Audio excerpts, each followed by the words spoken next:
শ্রুতি নাটক গোয়েন্দা অশোক মিত্র মূর্তিচুরি কিনারা শেষ পর্ব।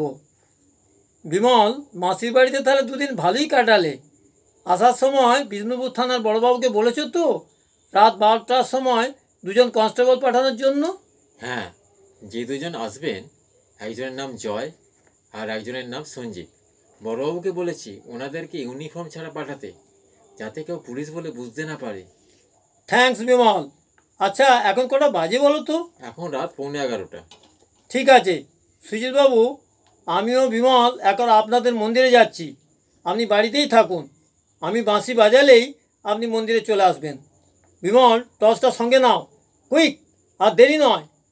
চতুর্দিকে ঝোপঝাড়, একটু দেখে এসো অশোক, সাপ থাকতে পারে। ওই তো মন্দির, কে যেন একজন মন্দিরের তালা খুলছে। একদম চুপ বিমল, এই গাছটার পাশে চলে এসো। মন্দিরের ভিতর লোকটা ঢুকে গেল, এবার বেরোচ্ছে। হাতে একটা কাপড়ে কি যেন বাঁধা রয়েছে, মুখটা দেখা যাচ্ছে না, গামছা ঢাকা। এই এই কে তুমি? দাঁড়াও দাঁড়াও বলছি। এই দৌড়চ্ছে। বিমল কি হলো কি? তুমি যে একজন ভালো ফুটবল খেলোয়াড় ছিলে, তার প্রমাণটা দাও। মারো মারো ল্যাং। সাবাস বিমল, বেটা পড়ে গেছে। বারবারে ঘুঘু তুমি খেয়ে যাও ধান, এবার বদিব ঘুঘু তোমার পরাণ। এই বাসটা বাজাই, এ কোথায়? হ্যাঁ, ওই তো জয়বাবু আর সঞ্জীববাবু এসে গেছে। কি হলো অশোকবাবু?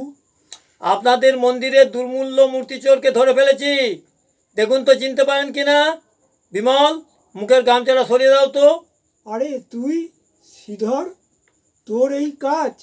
ও তো আমাদের রোজ মন্দির পরিষ্কার করার কাজ করে, সেই জন্য ওর কাছে ডুপ্লিকেট চাবি দেওয়া থাকে। বিমল কাপড়ে বাঁধা জিনিসটা খুলে দেখো। এটি একটি গণেশ মূর্তি। সুজিতবাবু, ও এইসব মূর্তি ভালো টাকার বিনিময়ে বাইরে পাচার করে। জয়বাবু, সঞ্জীববাবু, আপনারা এবার শ্রীধরকে শিখরে নিয়ে যান, আমরা পরে যাচ্ছি।